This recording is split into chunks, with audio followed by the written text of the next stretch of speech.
Senhor, preciso te dizer que é impossível esquecer que não estou só nessa batalha entre o bem e o mal. A cada nova experiência eu te glorifico mais. Te ter é maior diferença em mim. Se os bons combates eu não combater, minha coroa não conquistarei. Se minha carreira eu não completar, de que vale a minha fé tanto guardar? Se perseguido aqui eu não for, sinceramente um cristão não sou.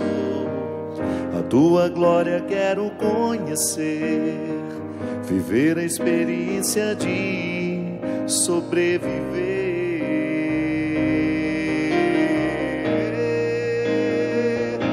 Viver pra mim é Cristo, morrer pra mim é ganho. Não há outra questão, quando se é cristão não se para de lutar. Triunfarei sobre o mal, conquistarei troféus.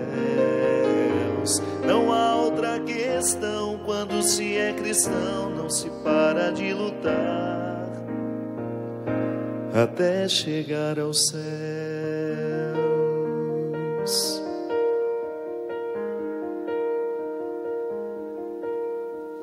Se os bons combates eu não combater, minha coroa não conquistarei. Se minha carreira eu não completar, de que vale a minha fé tanto guardar? Se perseguido aqui eu não for, sinceramente um cristão não sou. A tua glória quero conhecer, viver a experiência de sobreviver.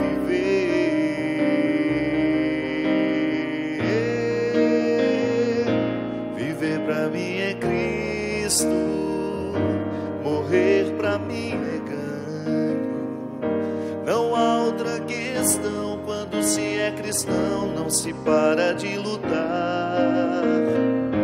Triunfarei sobre o mal, conquistarei troféus. Não há outra questão, quando se é cristão não se para de lutar até chegar aos céus. Muito boa noite, é com muita alegria que nós começamos mais um programa Direção Espiritual.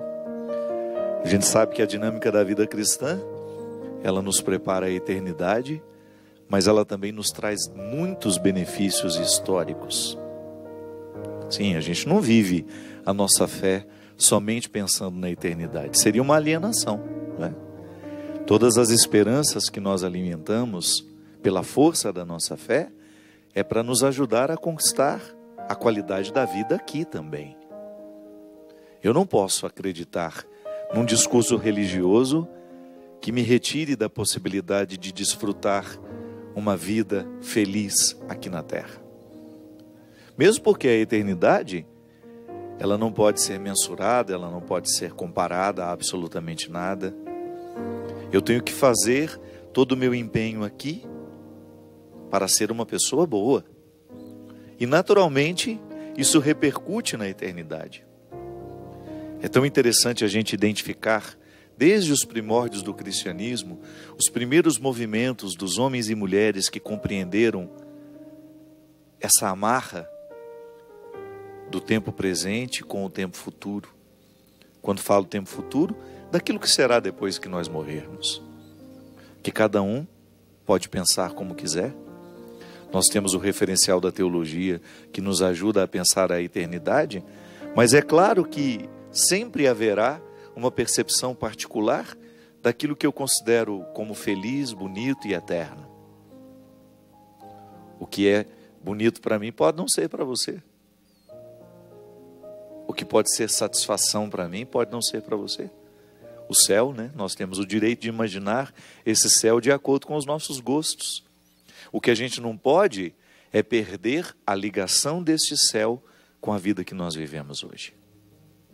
Não posso me desprender da necessidade de trabalhar o meu dia a dia com o mesmo empenho com que um atleta prepara a sua qualidade naquilo que vai disputar. A gente acabou de ver as Olimpíadas acontecendo, uma honra para o nosso Brasil, né? A gente achava que podia dar tudo errado e não. O povo brasileiro mostrou o grande diferencial, que é justamente o acolhimento, a capacidade de sermos fraternos, de acolher os diferentes que chegaram, que ficaram entre nós, de sermos gentis.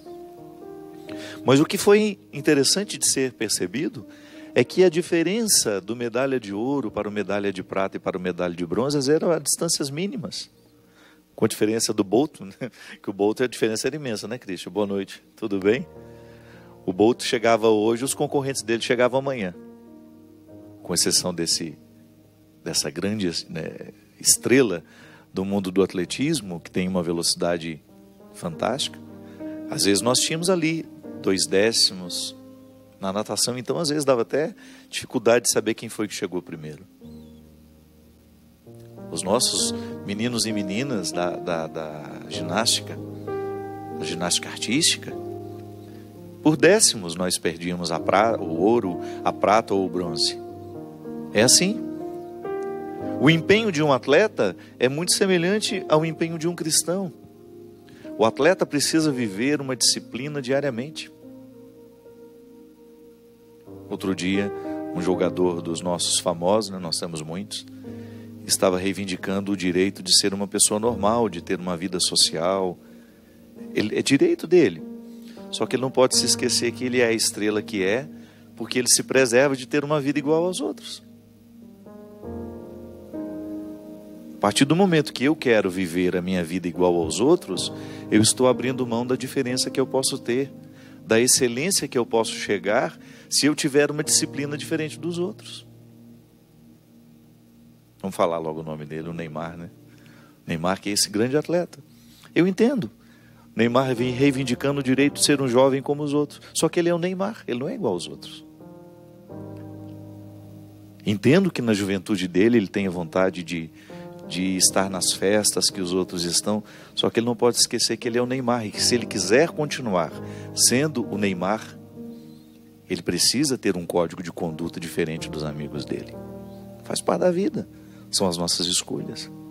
Phelps, essa grande estrela da natação, ele sabe a disciplina que ele precisa ter no dia a dia dele para ele continuar sendo o Phelps. Esse rapaz, para ele ter os resultados que ele teve, ele deve ter sacrificado muitas coisas. Ele deve ter deixado de viver muitas coisas que os amigos dele viveu. Não cabe a nós dizer se está certo ou está errado, ou se ele fez a escolha certa ou se ele fez a escolha errada. A vida é dele. O fato é que repercute para o mundo todo os resultados de uma vida de dedicação. Phelps tem o direito de deixar de ser o Phelps? Tem. Basta ele abandonar a disciplina. É uma escolha dele. Nós vimos o nosso Tiago, grande nome, promessa, né? Como é que é o sobrenome dele mesmo? É Pereira, não?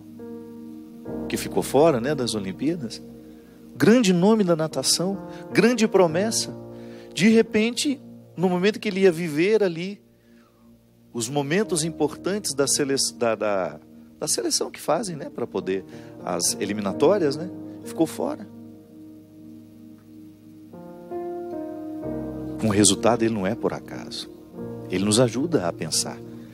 Pode ser que esse menino venha ainda melhor na próxima Olimpíada. É a oportunidade que a gente tem de pensar, olha, se eu quero esse resultado, eu preciso estabelecer uma rotina que me proporcione ter aquele resultado. Digamos que eu tenha o potencial para ser um grande atleta, para disputar uma Olimpíada. Se eu não vivo a disciplina que vai trazer para fora o grande atleta que eu posso ser, eu não chego a ser o grande atleta. Nós temos uma revolução muito interessante dentro do cristianismo, por volta do ano 300 depois de Cristo, claro, né? Porque estamos falando de uma revolução cristã, que são os monges que fizeram a opção de ir para o deserto. Temos nesses monges um grande nome, que é Santo Antão, praticamente o pai da vida monástica. Antão e os companheiros dele foram para o deserto porque intuíram que a disciplina do corpo repercute nas disciplinas da alma. E quando nós somos capazes de submeter o corpo a um estado de disciplina, isso repercute na nossa vida espiritual. É por isso que o nosso corpo, ele é a expressão de um estilo de vida. Pode observar. No corpo de uma pessoa, você pode observar o estilo de vida que ela escolheu viver. Eu sei que às vezes nós não temos o tempo suficiente para o nosso cuidado. Eu sei que às vezes nós trabalhamos demais. Nós não temos meia hora para dedicar a uma atividade física, mas isso não deveria ser para nós uma rotina. Sabe por quê? Nós negligenciamos aquilo que é fundamental. É como se nós disséssemos, olha, nós queremos ter uma casa, mas nós não queremos fazer o alicerce.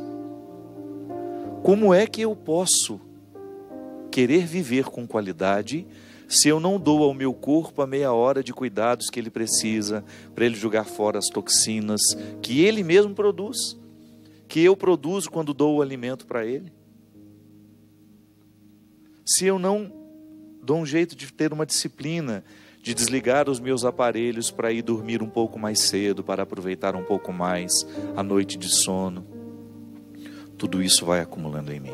Um menino desse, você acha que um Phelps pode se dar o direito de, numa semana antes das Olimpíadas, ir para uma festa e dormir tarde? Não.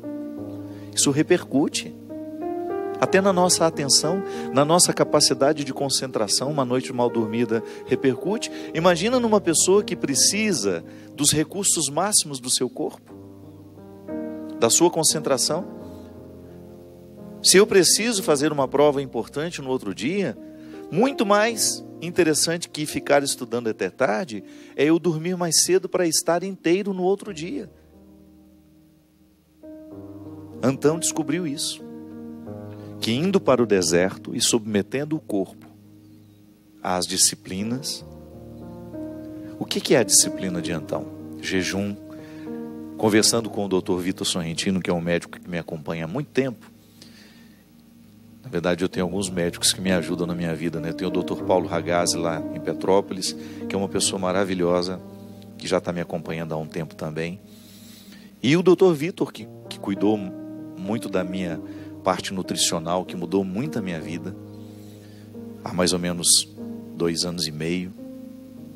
Estava conversando com ele, tive a oportunidade de me encontrar com ele lá em Porto Alegre, e nós estávamos falando justamente disso, de como no nosso dia a dia, essa disciplina, que passa pela escolha daquilo que nós vamos querer na nossa mesa,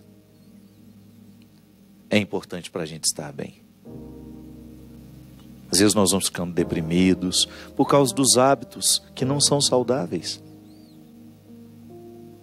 Religião que não repercute na nossa vida física ainda está incompleta.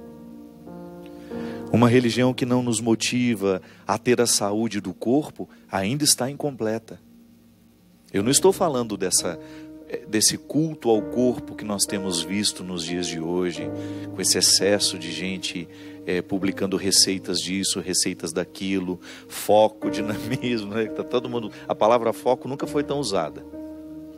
Todo mundo querendo ficar com o abdômen trincado. Não estou falando desse simplismo, não. Eu estou falando de um conjunto. Eu quero que o meu corpo seja a expressão do meu estilo de vida.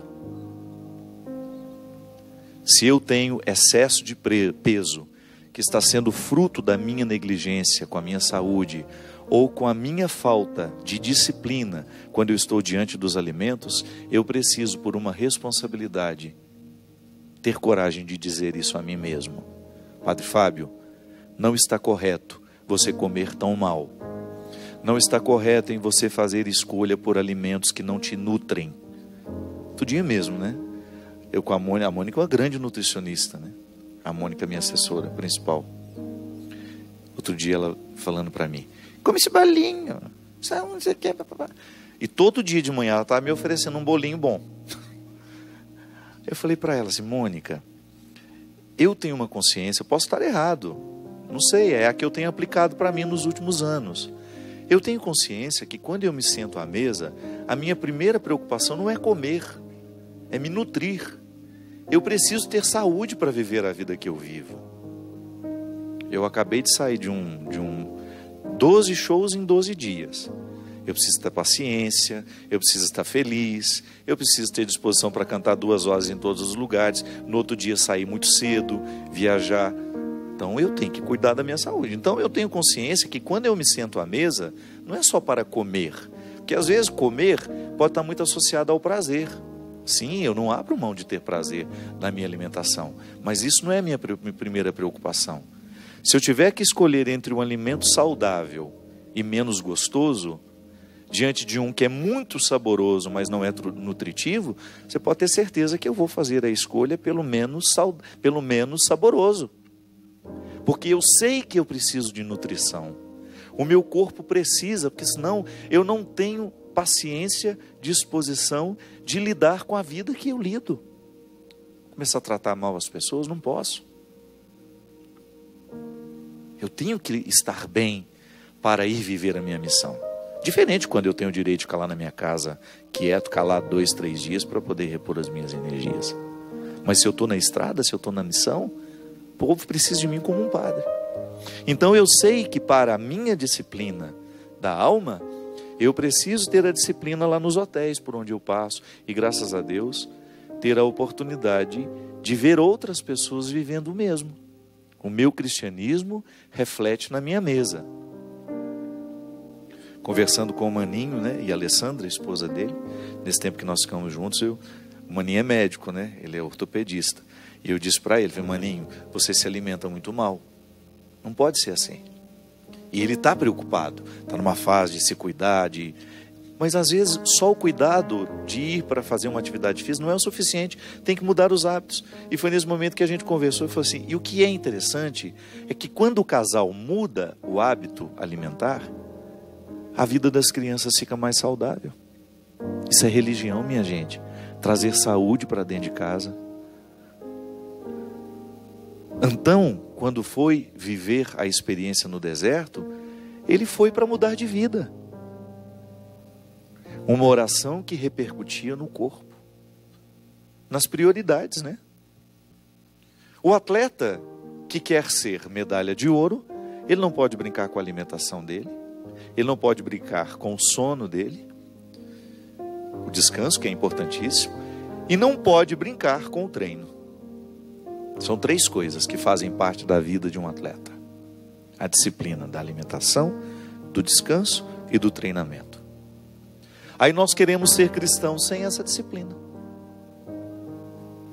Nós queremos viver o cristianismo sem submeter o nosso espírito à mesma dinâmica da vida física de um atleta. Eu não estou inventando isso não, viu? Aqui na carta de Tiago, ele fala justamente isso. Olha que interessante. Vou pôr meus óculos aqui, que eu já estou ficando velho, então já estou enxergando menos. Considerai uma grande alegria, meus irmãos, quando tiverdes de passar por diversas provações, pois sabeis que a prova da fé produz em vós a constância. Olha que interessante. A minha experiência de ser um homem que acredita me coloca na constância dos hábitos. Constância, o que é constância? Não é a sua vizinha que tem esse nome esquisito, não. Não, nem é esquisito, não é bonito o nome. Ah, dona Constância, não. Dona Constância é ser constante. É você estabelecer uma regra de vida que você não abre mão. Então eu sou constante nos meus hábitos. Vou fazer de tudo para no meu dia a dia eu ter a constância da vida espiritual. Isso é, não vou abrir mão da minha oração, não vou abrir mão da minha meditação, não vou abrir mão da minha oportunidade de refletir.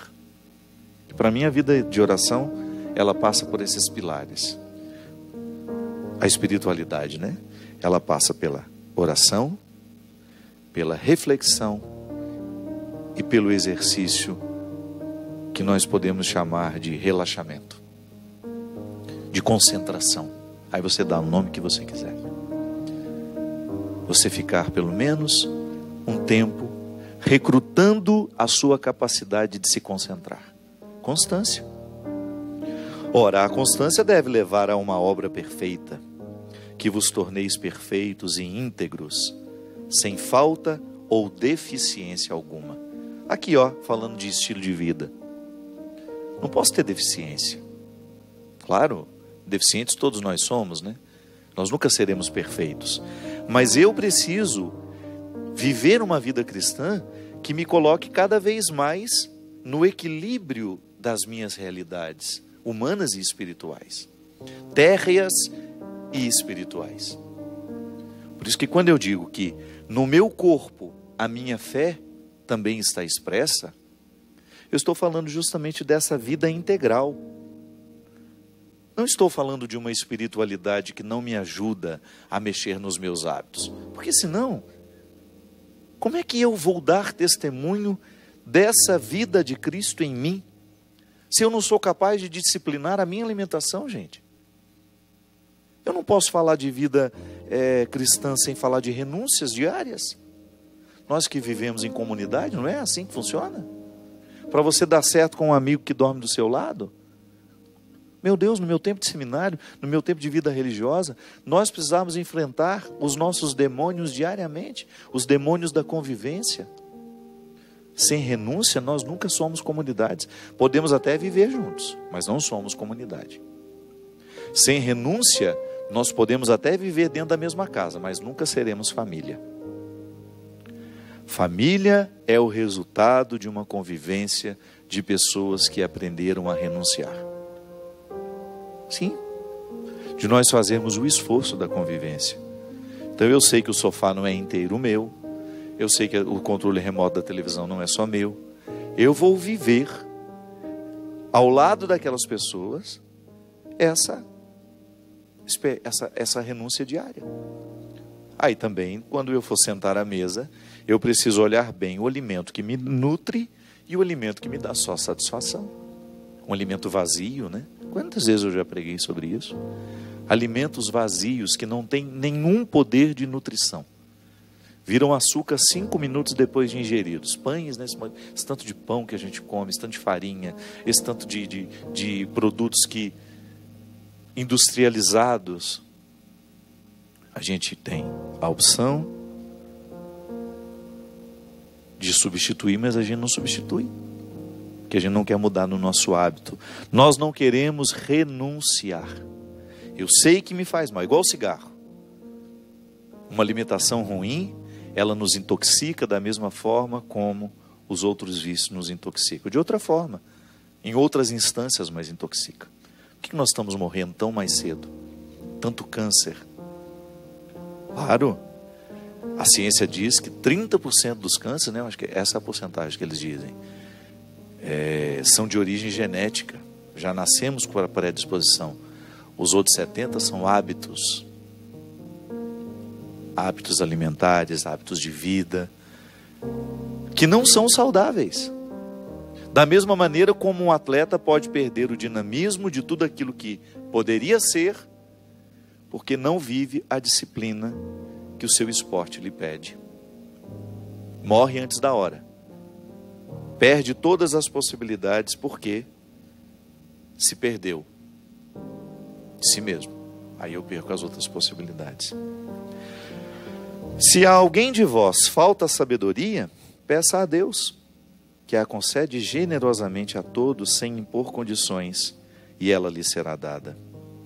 Mas peça com fé, sem duvidar, porque aquele que duvida é semelhante a uma onda do mar, impelida e agitada pelo vento. Olha que importante a gente pedir e invocar a sabedoria diariamente. Porque a sabedoria, ela funciona como um filtro que nos ajuda a pensar o que nós estamos escolhendo. É saudável ou não? A vida que eu estou vivendo, o tanto que eu estou trabalhando, a divisão do meu tempo, ela tem sido saudável ou não? As minhas escolhas são saudáveis ou não? É a sabedoria que nos indica isso. O irmão humilde, glorie-se quando for exaltado, mas o rico deve gloriar-se quando for humilhado. Pois há de passar como a flor da erva. De fato, quando surge o sol com seu calor, logo faz secar a erva, a flor cai e a beleza de seu aspecto desaparece. Assim também acabará por murchar o rico em meio às suas lidas. Feliz aquele que suporta a provação. Aqui no caso desse rico que deixou a humildade de lado, somos nós todas as vezes que insistimos em nos apegar aos nossos velhos hábitos, que podem até parecer uma riqueza, mas estão nos empobrecendo por trás, como se estivesse cavando um oco que depois não nos permite ficar em pé. Feliz aquele que suporta a provação, porque uma vez provado receberá a coroa da vida que Deus prometeu aos que o amam. É essa coroa da vida que nós queremos. Esse reconhecimento da glória que essa música fala. Viver para mim é Cristo. Morrer para mim é ganho. Não significa que nós vamos perder a vida aqui agora. Não. É o morrer nas pequenas coisas. É o morrer para aquilo que nos mata. O ser capaz de renunciar o pecado, as atitudes pecaminosas. Aquilo que na nossa conduta se apresenta como algo prejudicial à nossa saúde espiritual. Sim, minha gente, a vida espiritual, ela precisa ser cuidada, porque senão nós perdemos a qualidade. Ela precisa ser cuidada, porque senão ela vai murchando aos poucos. Eu preciso ter coragem, preciso ter disposição para viver essa constância, essa disciplina, essa humildade no meu dia a dia. Humildade de reconhecer que eu estou errado. De não passar por cima da vida errada que eu estou levando.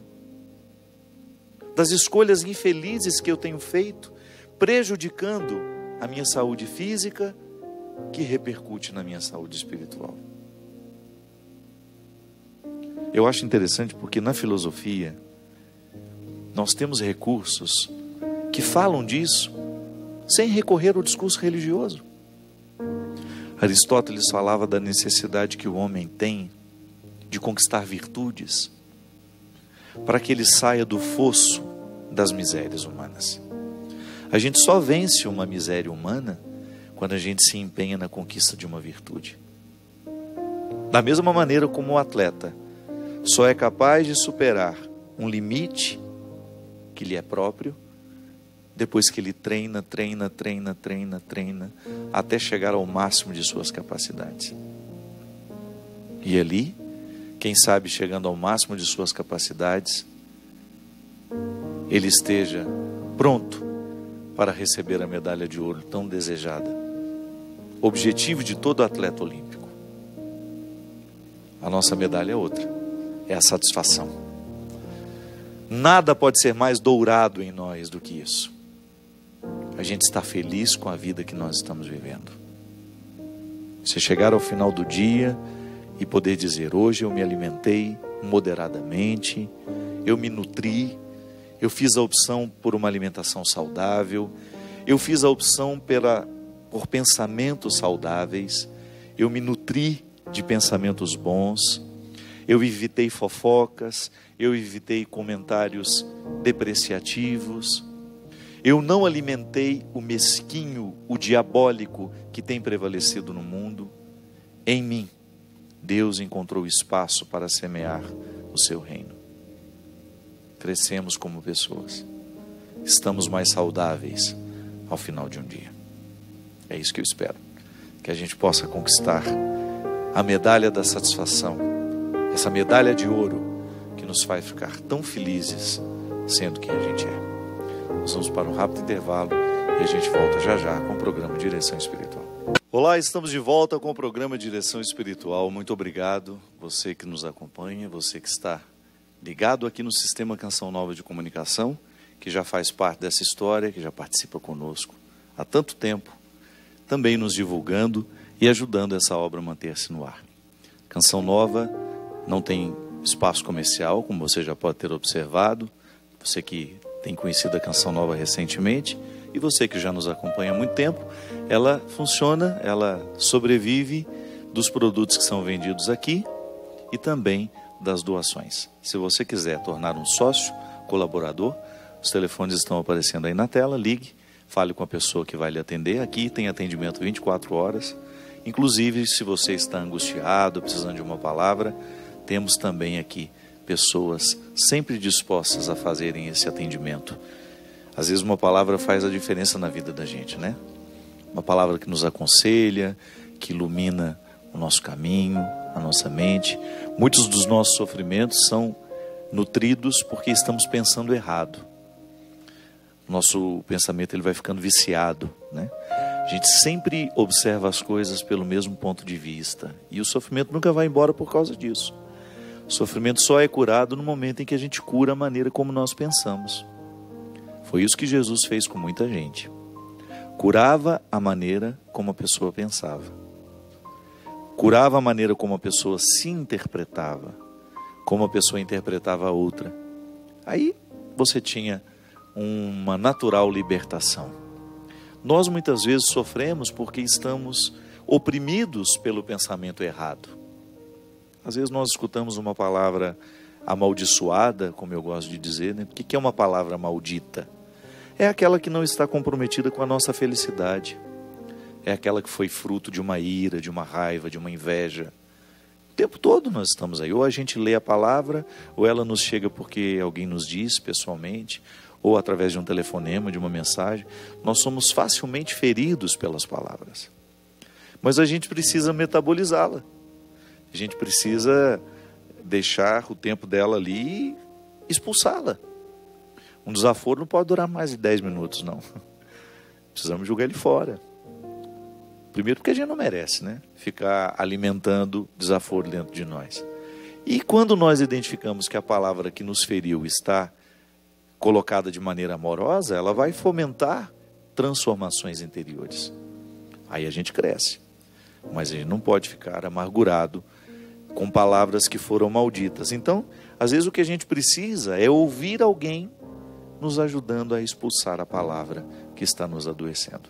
E aqui na Canção Nova, graças a Deus, nós temos muita gente disposta a viver isso. Se um dia você tiver a oportunidade de vir à Canção Nova, você vai ver como o aconselhamento, a confissão, faz parte da dinâmica dessa comunidade. E toda a programação dela. Outra coisa a gente não quer senão expulsar as palavras que nos oprimem, substituindo-as pela palavra que nos salva. Nós acreditamos mesmo no poder da palavra de Jesus. Nós acreditamos no poder da palavra do Evangelho, na força transformadora que essa palavra tem no coração de quem a acolhe. Olha, eu recebi aqui uma foto com um bilhetinho que eu faço questão de ler e mostrar para vocês. Padre, eu escrevo para que o senhor possa rezar e mandar uma mensagem para uma amiga muito especial que atualmente está fazendo um tratamento de quimioterapia. O nome dela é Ana Carla Correia, nós a chamamos carinhosamente de Aninha. Ela é uma pessoa especial, teve paralisia infantil e hoje está com metástase na coluna lombar, fazendo esse tratamento de quimioterapia. Aninha, padre, é sua fã. Inclusive, durante o tratamento, vive falando no seu nome. Segue anexo uma foto que tirei com ela quando fui visitá-la na quimioterapia. Grata pela atenção, Ana Paula. Vamos mostrar aqui a Aninha, então, e mandar um grande abraço para ela. Aninha, obrigado pelo seu carinho. Dá para mostrar aqui? Dá. Obrigado pelo seu carinho. Fique certa que a partir deste momento você se tornou especial a muitas pessoas que assistem ao programa Direção Espiritual, que você vai ganhar a oração carinhosa de muita gente que vai, a partir desse momento, lhe adotar nas orações, viu? E força, coragem, a gente sabe que não é fácil, o tratamento de quimioterapia, ele é sempre desafiador, porque ele, para curar, né, a gente sacrifica também outras coisas. As células cancerosas, para serem mortas, às vezes a gente mata muita célula boa também. Aí com isso vem a baixa de imunidade, o sofrimento do corpo, as reações, né? A perda do cabelo. Não se preocupe não, viu? Tudo isso depois cresce de novo. O importante é você não perder a sua esperança e a sua disposição. Gostaria de convidar o povo para os eventos de setembro. Teremos no dia 3 de setembro, na cidade de Feira de Santana, na Bahia. Oportunidade maravilhosa de voltar a essa terra tão especial. No dia 4, estarei em Itaberaba, também na Bahia. Nunca estive lá. Já soube que é ali na região da Chapada dos Guimarães. Estou muito feliz de ir pela primeira vez. Povo de Itaberaba e região. Estamos chegando aí no dia 4 de setembro para o show A Estrada Sou Eu. No dia 7 eu estarei no Congresso de Mulheres em São Paulo. Um congresso que chama-se Love. Não sei como faz para se inscrever, mas no meu site tem todas as informações. No dia 10 de setembro eu estarei no Vivo Rio, na cidade do Rio de Janeiro. Então você que é do Rio, da região, vai ser uma noite muito especial. Há muito tempo que eu não faço show na capital mesmo. Então nós teremos, só tivemos a gravação do DVD, né? Mas numa casa de shows mesmo tem muito tempo que a gente não faz. Nós levaremos esse momento tão especial que é o show A Estrada Sou Eu para a cidade do Rio de Janeiro no dia 10 de setembro no Vivo Rio. No dia 18 estaremos em Teresina, Piauí. No dia 21 em Guariba, São Paulo. No dia 23 de setembro, show Piano e Voz em Curitiba. No dia 24 em Joinville. E no dia 25 de setembro em Niterói. Trabalha bastante esse mês, hein? Bem, onde estava aqui o que eu tinha selecionado. Está aqui. A Gláucia. Gente, eu queria falar das peregrinações. Infelizmente, a peregrinação da Polônia já está fechada. Nós já estamos com uma lista de espera grande. E algumas pessoas perguntando quando será a próxima. Nós ainda não estamos com a venda. A Obra de Maria e a Canção Nova ainda não iniciou a venda. Mas se você quiser fazer uma viagem comigo em janeiro, período de férias, nós vamos ter um congresso em Portugal, na cidade de Fátima, se não me engano, no dia 15 e 16 de janeiro. E lá eu vou pregar, vou fazer um show também lá no auditório. É Paulo VI, né, que chama? Em Fátima. E nós teremos também uma peregrinação de 8 dias por Portugal, passando por lugares muito especiais. É uma viagem muito agradável. Nós já fizemos esse roteiro e a Obra de Maria, em parceria com a Canção Nova, estão preparando essa viagem para janeiro. Período de férias, se você quiser já se programar, entre em contato com a Obra de Maria e veja mais ou menos quando será essa viagem, para você receber esse comunicado tão logo essa peregrinação seja lançada. A Gláucia Pereira de Campinas, ela pediu uma bênção especial, pois ela perdeu a mãe dela, a Dona Odete Rosa, no dia 10 de fevereiro. E depois, a filha dela, Ana Caroline,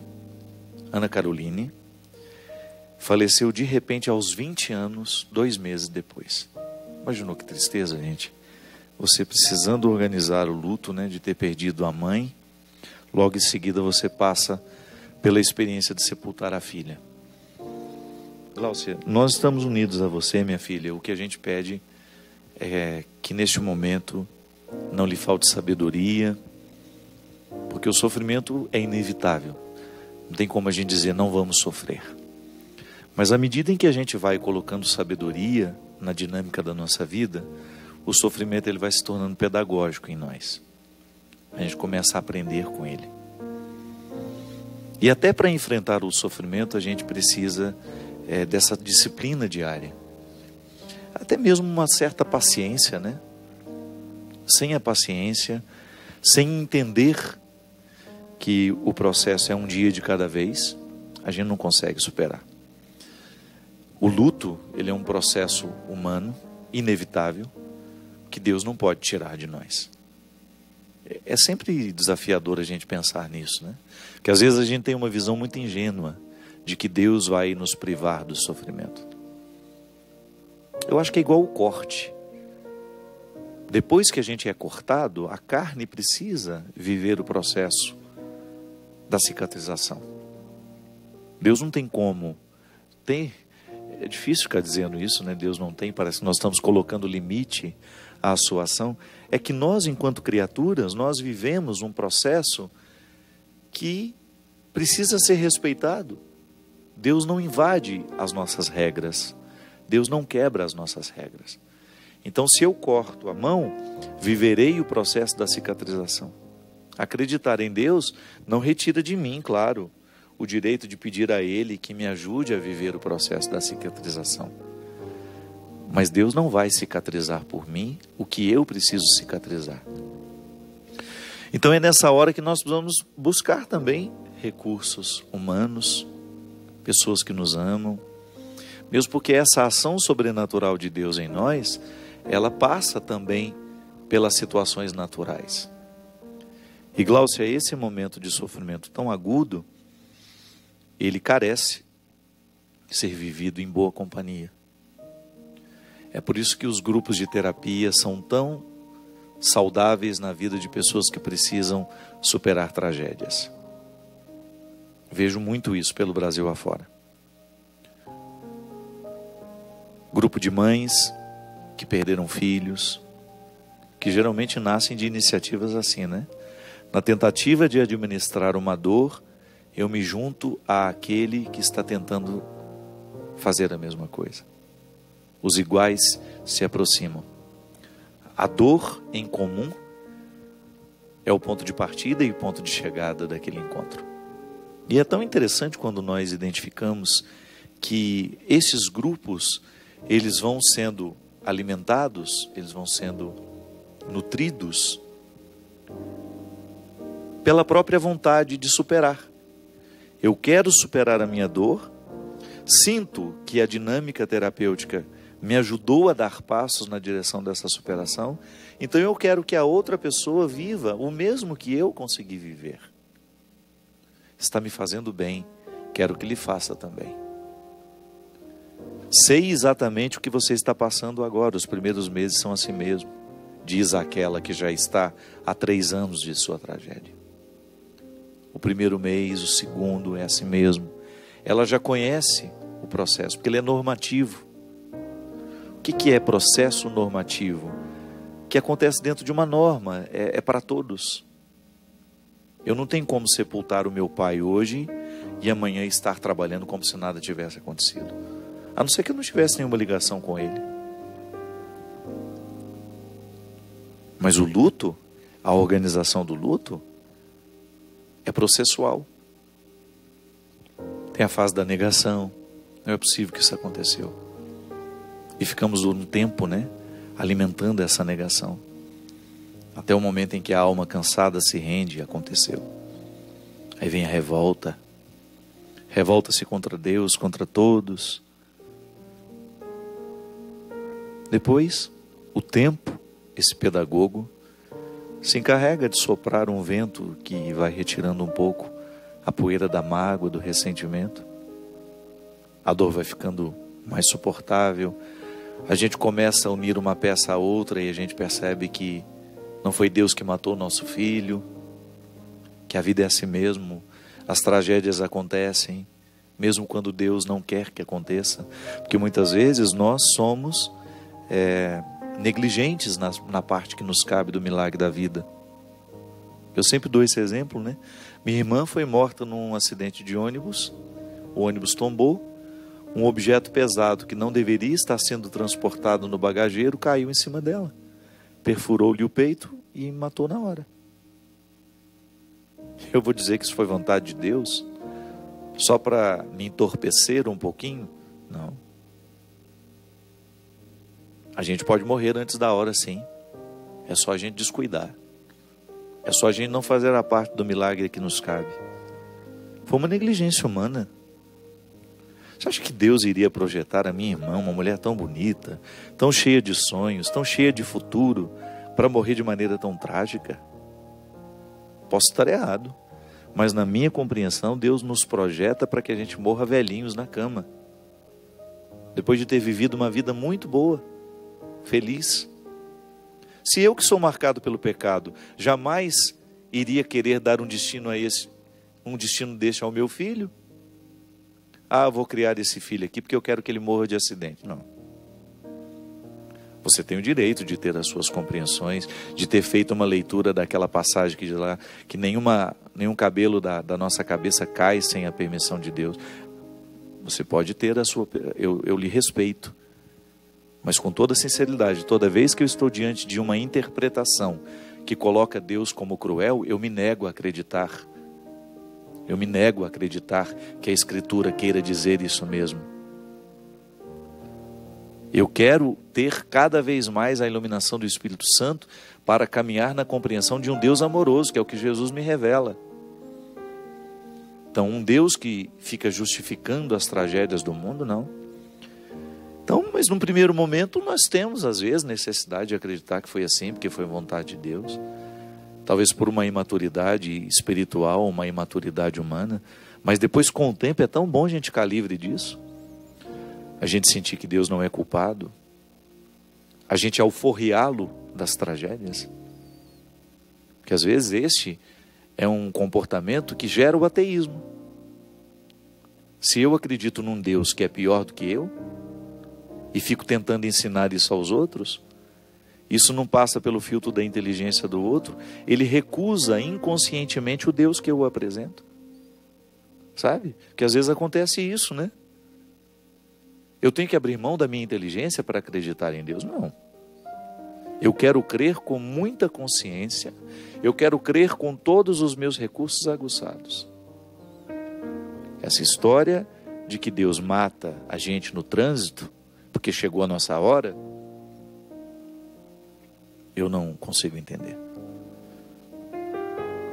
Agora, posso compreender que aquela negligência humana se torna para mim um ponto de reflexão para ajudar a orientar a minha conduta daqui para frente, porque é tão natural isso em nós, né? Você que quando deu à luz, você que me assiste, que é mãe, você sabe exatamente o que eu estou falando.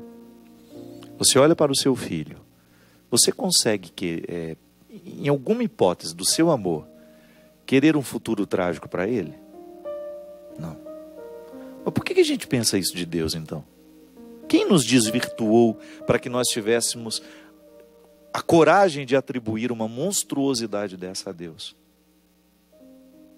E se você escuta isso, que Deus quis aquela tragédia, não soa estranho para você? Não parece que nós estamos dando crédito a uma fé que encurralou Deus dentro de um contexto de crueldade que não o pertence?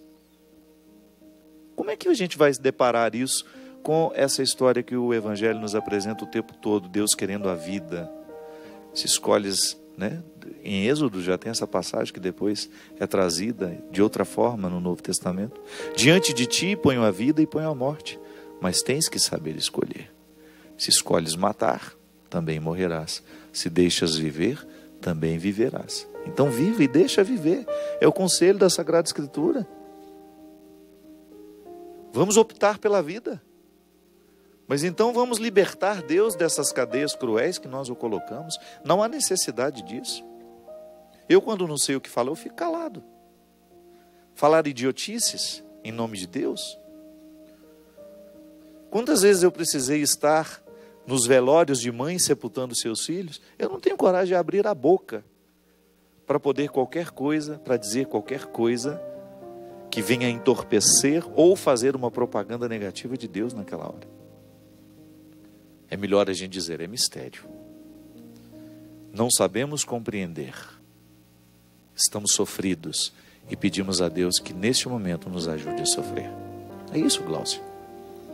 Vai permitindo que a mão de Deus seja delicadamente colocada nas suas, assim, ó, da mesma maneira como um amigo precisa de uma mão amiga, lhe segurando no momento da dificuldade. Permita que Deus lhe ofereça isso. Pode ser que Ele não lhe dê a resposta hoje, mas Ele lhe dá a sua mão. E posso lhe dizer uma coisa? Entre receber a resposta de Deus e receber a sua mão, eu prefiro receber a sua mão. Porque eu sigo sem saber por que aconteceu. Mas eu sigo em paz. Porque comigo é assim, o tempo todo. O tempo todo na minha experiência de ser quem eu sou, eu preciso lidar com realidades obscuras do meu temperamento, do temperamento do outro, da minha vida, da vida do outro. Eu não tenho resposta para tudo. Agora eu descubro no meu dia a dia aquilo que pode ser desvendado para me ajudar a ser melhor, para me ajudar a superar, para poder ultrapassar o contexto do convencional, daquilo que eu já achei de mim, sabe? Ir buscando a minha melhor versão, tendo cada vez mais esse Deus livre desses fardos horrorosos que nós colocamos sobre Ele. Foi a vontade de Deus aquela tragédia. Deus quis assim. Eu acho que não precisamos ficar fazendo isso para a gente poder acreditar. Sabe, é mais maduro da nossa parte, é mais honesto a gente assumir a responsabilidade e a gente enfrentar o processo, a cura que vem aos poucos.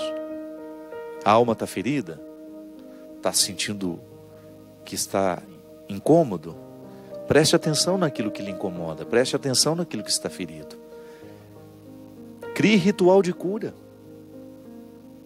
Engraçado, gente, o próprio Espírito nos diz o que a gente deve fazer. O luto não é outra coisa senão o processo de ouvir a voz do Espírito em nós, nos dando até a dar o direito da revolta. É humano? Deus não vai nos privar do que é humano. Agora, a minha vida espiritual vai me dando consciência disso. E você vai galgando os degraus dessa superação. Isso é fazer o que Tiago estava dizendo na carta. Viver a provação, viver a luta, certos de que uma vitória nos espera. Ninguém fica desamparado depois de ter combatido o bom combate. Porque o reconhecimento a gente experimenta na alma, não é de fora. É a satisfação que a gente tem de ter feito o que deveria ter feito, de ter agido como deveria ter agido. É isso que vale. Ao final de tudo é isso que vai contar. A coroa da vitória, a coroa da vida, é essa satisfação que experimentamos interiormente de estarmos no caminho certo. É o que eu lhe desejo. Que você tenha coragem de mexer na estrutura da sua vida, modificar o que você precisa modificar, disciplinar-se no que você precisa disciplinar-se, para que você tenha direito de desfrutar de uma vida de qualidade aqui. A eternidade é consequência. Derrame sobre nós a bênção e a proteção do céu, do Deus Todo-Poderoso, Pai, Filho e Espírito Santo. Amém. Até a semana que vem, se Deus quiser. Se os bons combates eu não combater, minha coroa não conquistarei. Se minha carreira eu não completar, de que vale a minha fé tanto guardar? Se perseguido aqui eu não for, sinceramente um cristão não sou. A tua glória quero conhecer, viver a experiência de sobreviver.